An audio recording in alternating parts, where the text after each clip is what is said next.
But first, reaction pouring in after a new major filing in the Durham probe.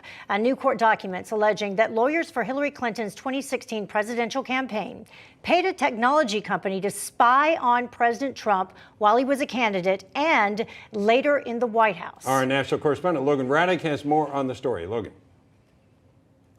That's right. Special counsel John Durham is now looking into potential conflicts of interest in the representation of former Clinton campaign lawyer Michael Sussman, who's charged with making false statements to federal agents. And Sussman has pleaded not guilty. He's just the second person to be indicted as part of Durham's probe.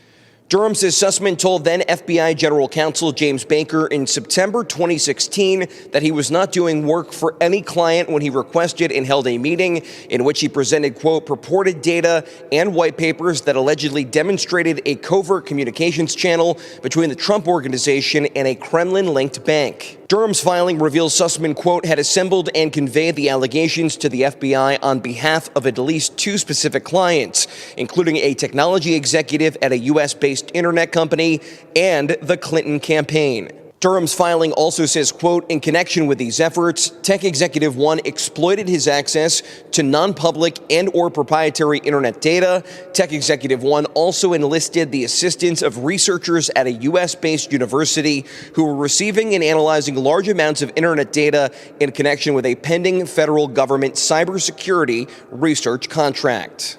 And former President Donald Trump is responding to this filing from Durham, saying that if it was the other way around, his campaign spying on the Clinton campaign, he'd get the electric chair. And there's some bad news for Hillary Clinton. A new poll shows that 66% of Democrats say she should be investigated for her role in the Russiagate scandal. And on top of that, President Biden's national security advisor, Jake Sullivan, who used to be a Clinton campaign surrogate, is receiving renewed attention for pushing this Trump-Russia collusion narrative back in 2016.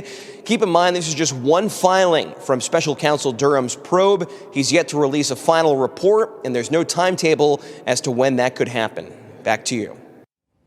All right. Joining us now to discuss is host of Dick Morris Democracy, former advisor to Presidents Clinton and Trump, and Newsmax analyst Dick Morris. Dick, just your thoughts as we hear about this, specifically involving Hillary Clinton and Jake Sullivan there. Well, Hillary always gets into this trouble. From the time I've known her 40 years ago, she always figures she'll get away with it. She always figures, I'll do this, and they'll never catch me. I'll get away with it. And then he moves on to another chapter in her life, and the past comes back and destroys her. She would have won the presidency in 2016 if she hadn't covered up those emails.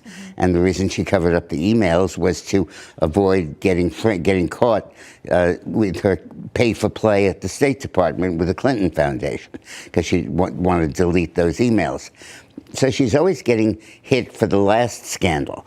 And here she went through these whole machinations to try to show something that wasn't there, that Trump was taking instructions from Putin. And in this case, she actually hired operatives to snoop and eavesdrop and maybe wiretap the Oval Office, the President of the United States. And I mean, that's a vast no-no. Yeah, not just the campaign, when he was actually president of the United States. In fact, it shows the mindset. She had a campaign. They had election day. They lost. But the campaign continued, and the goal was impeachment. And they just continued without breaking stride.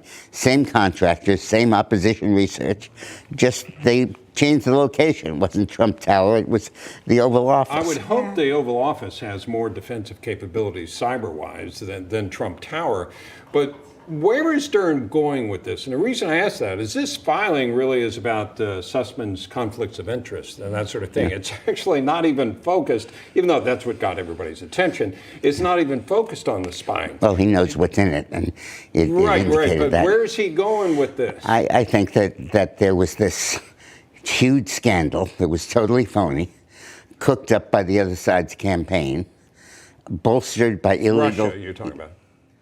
I'm talking about, yeah, but Trump's, bolstered by the Hillary's campaign, paid their dossier about Trump's involvement with Russia. And it was entirely fabricated. It was sustained with phony information planted by the government in the media, and now apparently by wiretaps and illegal surveillance. And this was all to influence a presidential election and then to oust the president. The left is obsessed with January 6th, when a couple of wild people went a little crazy and ripped up some parts of the Capitol. Yeah. This was a coup d'etat. This And was I would think using the official resources Right. of the FBI to monitor what was happening inside the White House, Right. then the Right. Oval Office. Right. That seems to be a matter of national security that Yes. should be reporting everywhere. By the way, when I worked for Clinton, there was a point where he thought the Israelis were tapping him. And he made me go through all new shenanigans to talk to him by phone because he was Really? worried that they were wiretapping him. I would hope- think that what they would have picked up is his talks with you-know-who, Wow. Miss Lewinsky. Oh, Well, we that's a we took a turn there. nother topic. I'm not sure we want to even pursue that. But Dick, always a pleasure talking to you. And be sure to check out Dick Morris Democracy. It's Saturdays at 7:30 Eastern, right here on Newsmax.